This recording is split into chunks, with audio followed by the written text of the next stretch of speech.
Hi, my name's Luke, and I want to talk about some things that I did to recover from sex and love addiction. Now, first of all, you may have a question, what is sex and love addiction? Is it even a real thing? And here I'm not a purist.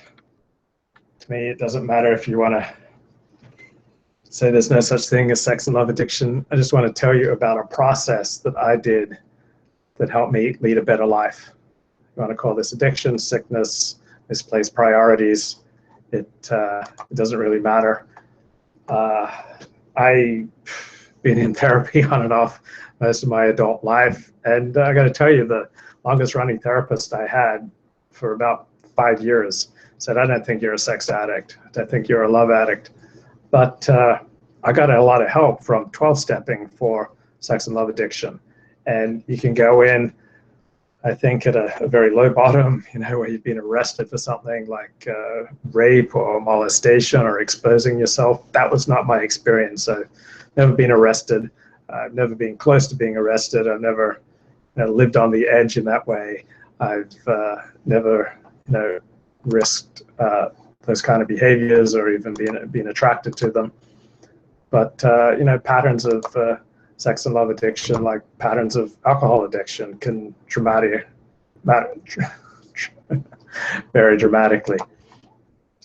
And you can have high-functioning alcoholics, you can have low-functioning alcoholics, you can have high-functioning sex addicts, you can have low-functioning sex addicts. So for me, it wasn't cases with many people where I didn't crawl into the rooms, 12-step recovery rooms on my knees. I wasn't in I didn't have to go away to a ranch to recover. I wasn't, hospitalized. I just couldn't seem to sustain a relationship longer than about a year. I'd say that was probably my outstanding symptom.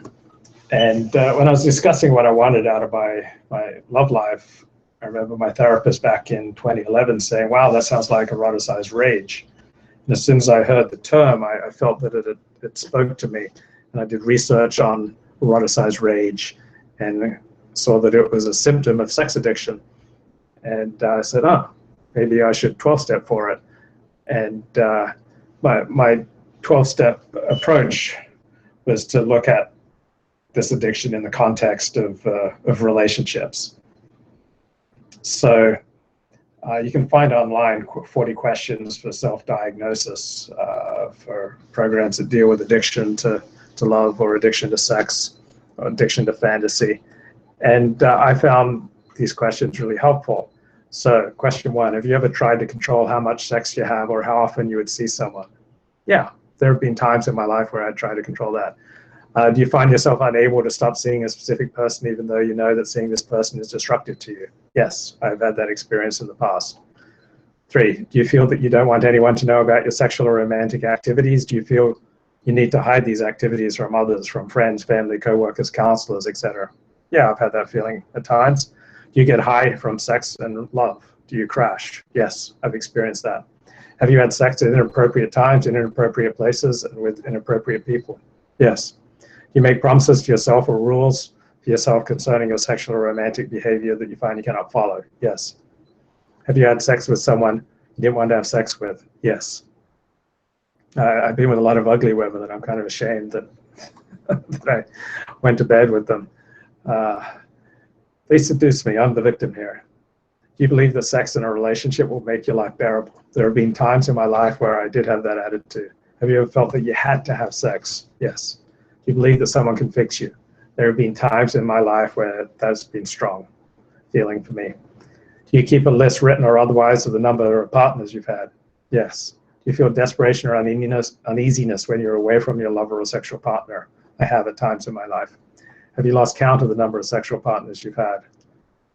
I think I'm fairly close, within 1 or 2. Do you feel desperate about your need for a lover, sexual fix, or future mate? There have been times in my past where I did feel desperate in these ways.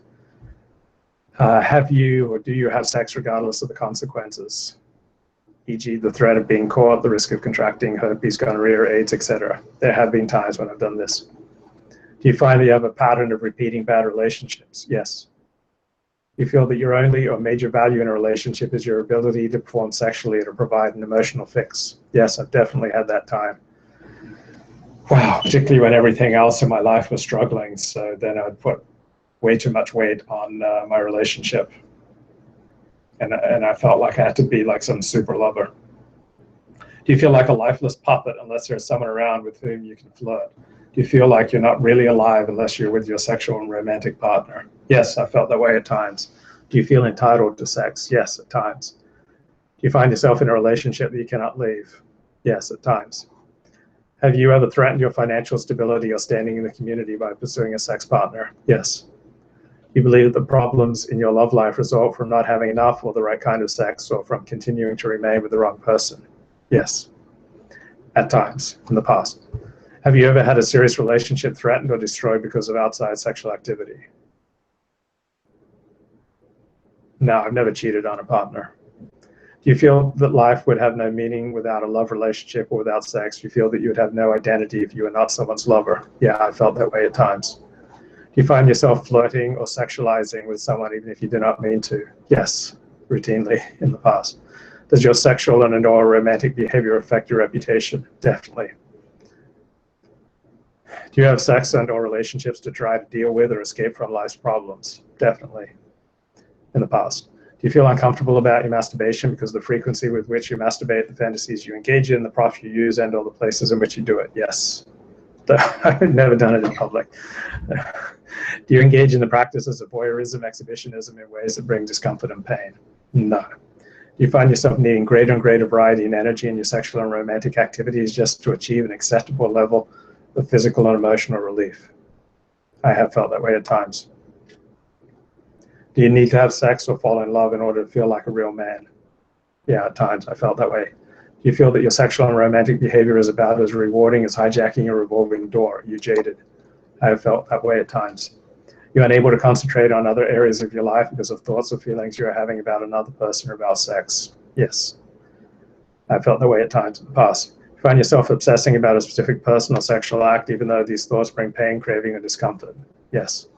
If you wish you could stop or control your sexual and romantic activities for a given period of time, or if you ever wished you could be less emotionally dependent? Yes. You find the pain in your life increasing no matter what you do? Are you afraid that deep down you're unacceptable? Yeah, I've had that in the past. Do you feel that you lack dignity and wholeness? Definitely in the past, I felt that way. Do you feel that your sexual and romantic life affects your spiritual life in a negative way? It has. In the past. Do you feel that your life is unmanageable because of your romantic and sexual behavior or excessive dependency needs? I have felt that way in the past. Have you ever thought there might be more you could do with your life if you're not so driven by sexual and romantic pursuits? And yes, I have felt that way in the past. So I remember in year 2000, after I've been writing on the porn industry for several years, my family was so worried about me that they offered me a free trip to Australia if I'd consult the doctors of their choice, and I agreed. And one of the doctors that I saw was a psychiatrist, and the psychiatrist came back with this report. Luke has a personality disorder of the histrionic and narcissistic type. Luke is very dependent upon other people for his identity as a person. Luke has poor identity integration and poor self-esteem. Accordingly, Luke is always looking for mirroring. It's called narcissistic supply. That is to say, Luke is always looking for external validation of himself as a person. He needs other people to tell him who he is. However, because it's not possible for people to mirror him all the time, he gets disappointed, and this can turn to envy. Luke may not be conscious of the fact that he's very envious of his family, as they seem to have things he would like to have but does not have. This leads to him fluctuating between, on the one hand, valuing people such as the family, putting them down, on the other hand, idealizing of people such as Dennis Prager.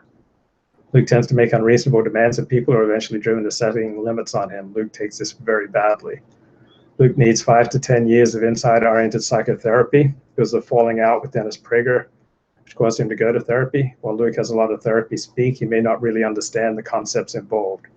Luke's therapist did well to keep him in therapy for 15 months. That is unusual for someone with Luke's condition, as such people often leave off therapy when it becomes too confronting.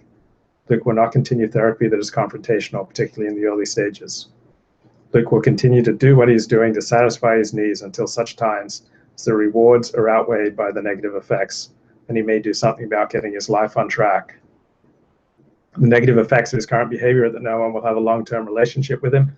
So no matter how sane they are, people cannot live without getting something back, and Luke is always taking without giving. Second, any decent woman who looked at his website would be immediately repulsed. So this is a psychiatric report from the spring of 2000. And it did prompt me to recognize that I did have a problem with narcissism and narcissistic personality disorder, and led to me going back into years of therapy. So yeah, narcissistic personality disorder, it's pretty disabling because it destroys your ability to have meaningful relationships, and human beings are wired to connect. And when you can't connect normally to other people, you're gonna have to connect to something. So it may be a process such as watching sports, really becoming a sports fan to distract you from your inability to connect normally with people. Or you may chase addictive highs in gambling, or pornography, or chasing sex, or anything exciting is dangerous for an addict. And I've always realized I had an addictive personality. So that's one reason I always stayed away from substances such as alcohol or drugs, because I knew that as an addictive personality, they were very dangerous for me. So I wrote down just some random things that have helped me to recover from sex and love addiction, or just signs of my progress in this recovery. So one thing that's very important to me is to always be teachable, to be humble, to learn from other people, to learn from employers, to learn from rabbis, to learn from people who are expert in an area. And if I remain teachable, if I remain humble, I'm much less likely to get into trouble.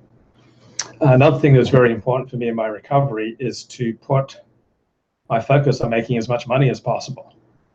So long as you are making money in an ethical way, and you're doing it in a way that enables you to remain happy, joyous, and free while you're at work, then it has a really good effect, because it takes those animal spirits that you used to channel into pursuing, crazy sex and intense, emotional, romantic relationships. You take those animal spirits and you channel them towards something productive. And if you're making money in an ethical way, then you're also living your life in service to other people, because you make money based on how much service you can provide. So one of the best things I did for my recovery was to put myself in gear and try to make as much money as possible. Working up to 60 hours a week was actually pretty healthy for me. And I didn't get to this level of recovery until I moved into a 12-step program dealing with money. There are a couple of 12-step programs dealing with money. I won't name the ones I'm in, because that's part of the protocol of being in a 12-step program, is you don't name it. But you are permitted to say publicly that you're in recovery. So I remember from the very first time I stepped into a money program, I immediately saw the path ahead that would kind of help me dig out from approximately $50,000 in credit card debt. From the very first meeting, I suddenly saw all these things that I could do. That inspired me go out look for better paying work, and to manage my life in a much more productive way, to kind of up myself so that I was living, on Topline behavior rather than approaching my bottom line. So in 12-step talk, bottom line behavior are behaviors that you abstain from. So for me, it means no sex that I'd be ashamed of, no sex with anyone I'd be ashamed to be seen with in public. It means no masturbation, no pornography. It means leading an honorable life, looking to get married permanently and once. So my bottom lines are no masturbation, nothing that will make me feel ashamed. I don't need any more shame in my life. one of the first things that I did that really helped me in my recovery from sex addiction was to like separate out my addictions. So no more combining them, like no more combining, say, masturbation with watching pornography. It started out by separating them and then eliminating them. But just by separating them, I significantly reduced the hold of many of my addictions on me. It helped me to read books and articles and essays on sex and love addiction, and to get more and more clarity about what it is, why I had it, and how to pursue recovery. It also helped me to then take a sentence that I read that really spoke to me, write it out by hand, and then write about how it applies to my life. Read the big book of Alcoholics Anonymous, substituting my sex and love addiction for alcohol and drunkenness, and seeing how the doctor's opinion, Bill's story, and the rest of the book applies to my life. I've got about a gigabyte of recovery talks on my phone. So when I'm driving around, I'm not listening to the radio anymore. I'm listening to either a live phone meeting or one of 200 different recovery talks that I have on my phone. And or I've got the big book audio version on my phone. I've got the 12 and 12 on my phone. The big book and the 12 and 12 don't on their own speak to me. I need to work at it because I'm not an alcoholic, and so I need to put a little effort in, substitute in some of my various emotional addictions, and I also need to listen to the commentary of people who are wise and who help make the big book come alive. So I need to live life at as high a level as possible as an addict, because the lower I go, the more desperate I am to escape from my situation. And for an addict, escape can mean turning to pornography or sexual or romantic highs or gambling or watching sports or numbing out to Netflix. And I don't want to do that. So it's very important for me as an addict to live life as healthfully as I can, psychologically, physically, religiously, spiritually, with my recovery, with my finances, with my career, with my social life, with my weight, with how I dress, how I keep my room, how I keep my car. I need to keep everything as top line as possible.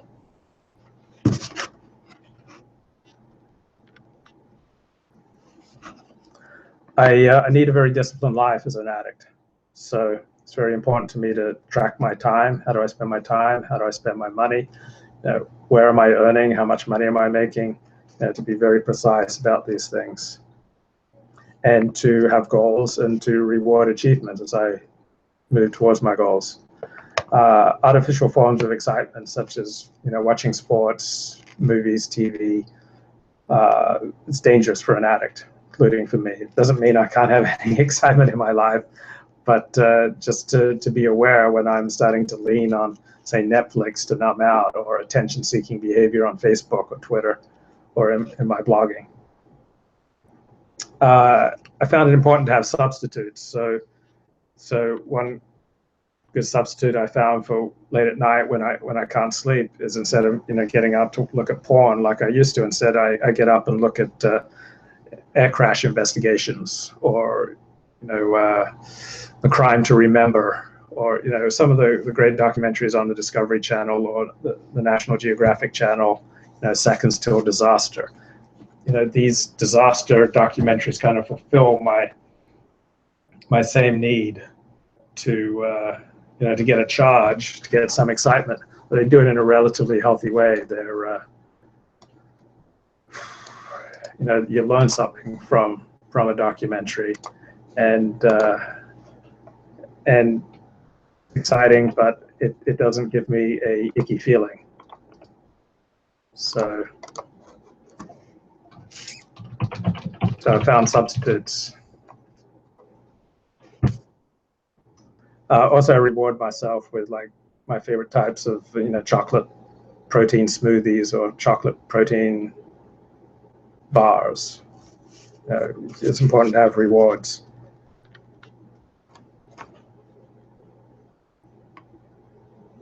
I need community, so volunteering is important for me. whether it's volunteering in a 12-step program or volunteering in some other capacity.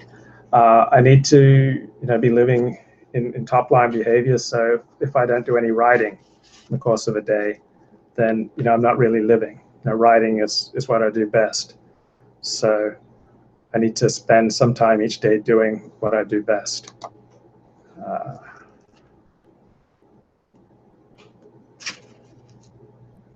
I needed a life-changing spiritual experience.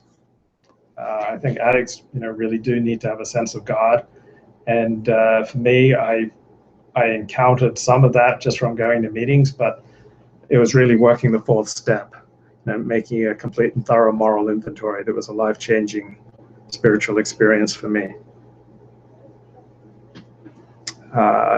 If one hasn't had this life-changing spiritual experience, then they need to talk to people who have. And if you go to 12-step programs, you'll meet people who've had this life-changing spiritual experience that kind of lets the craving fall away so that you can live a more normal and healthy life. So yeah, in short, we need God. I found going to lots of programs. I'm currently in 5 different 12-step programs. And my life did not begin to thrive until I branched out of like the sex and love focus. After I got recovery from that, then I was able to start getting recovery on my finances, my codependent patterns in relationships, to deal with childhood issues. And so I've enjoyed and benefited from lots of different 12-step programs. I tell people pretty openly, where appropriate, that I have these various addictions, and that hasn't burned me. I'm sure some people think I'm crazy, but people would think I'm crazy if I didn't say this either. So I've lived in Los Angeles since 1994, 23 years. So I've got a reputation. I've been on TV a lot. I've been on the cover of various publications. So scandalous things I've done are known. And now that I'm working towards recovery, I can allow that to be known too. And that way I can be more genuine. I let my friends know that I need to be able to say things that are not politically correct. I'm not someone who's politically correct, and so that's just who I am. And if you don't like that, I can't spend much time around you. I want to relax and take it easy. So it's important to me to be not just on time, but to be early so that I can do everything in a relaxed way. I relax, take it easy, but simultaneously have a structured life. I'm tracking my time. I'm making an outline for how I want to live. I take good care of myself. I bought myself a standing desk so that I'm not just sitting all the time. If I need chiropractic, I get chiropractic. If I need network spinal analysis, I get that. If I need physical therapy, I get that. If I need to see a dentist, I do that. If I need a supplement, I was getting these gallbladder attacks whenever I was eating nuts. So I just went on Amazon.com and put in gallbladder attacks and found a great supplement that completely took care of that problem. I remember I was having some back trouble a few months ago, and I kept trying to stretch and push through. Eventually, things pulled and twisted, and I was like down for the count for 3 days and spent thousands of dollars trying to get back on my feet. So it's very important for me to take care of things, aches and pains, and other problems, when they happen, and not let them fester and get worse.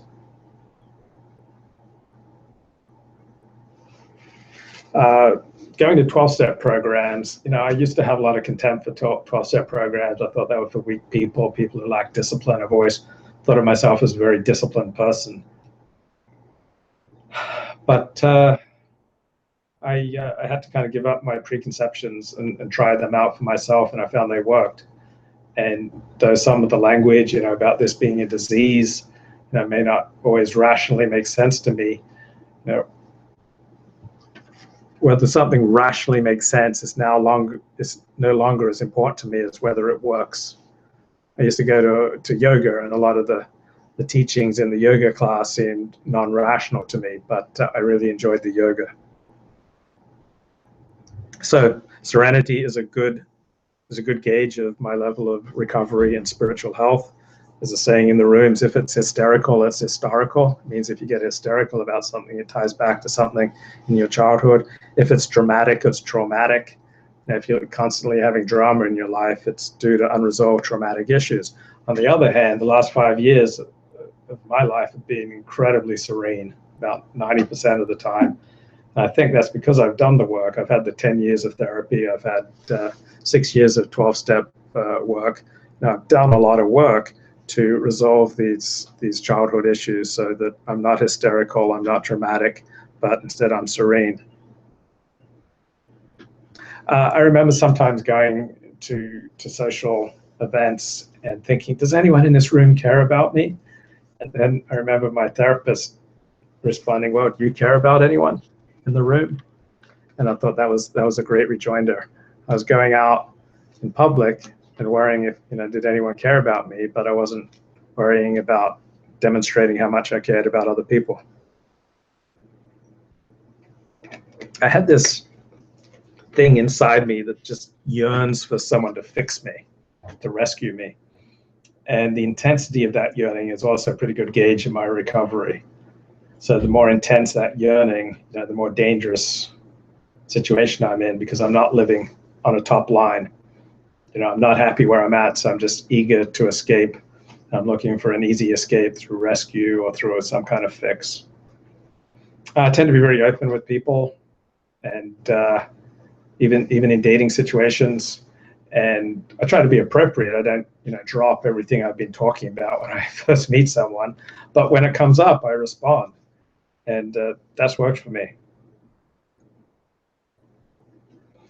I will still hear sounds that will remind me of some traumatic event in my childhood, the creak of the floor.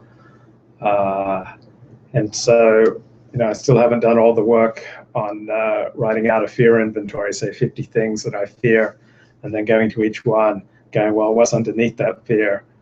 And then what's underneath that fear, and keep going back to the source. So I need to do more 12-step work, more work on my fear inventory.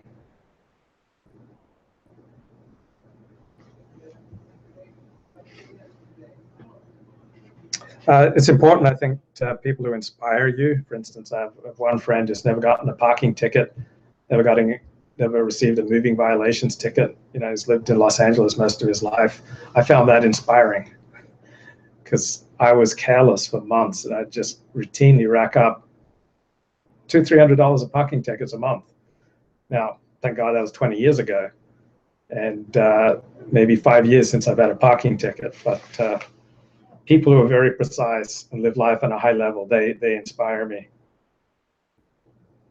To have a love life, you have to have a social life. You have to get out there and meet people and socialize. And so I want my social life to revolve around my healthy passions, such as for writing, for Alexander technique, for recovery, for learning, for books. And I want to run my love life the same maturity that I run my professional life. I think we all tend to be very mature in some aspects of our lives and very immature and childlike in other aspects. So I want to bring a sober adult approach across my life. So those are just some random notes I made on my recovery from sex and love addiction. And I've been blessed with a happy, serene life the last 5 years. Thanks for listening.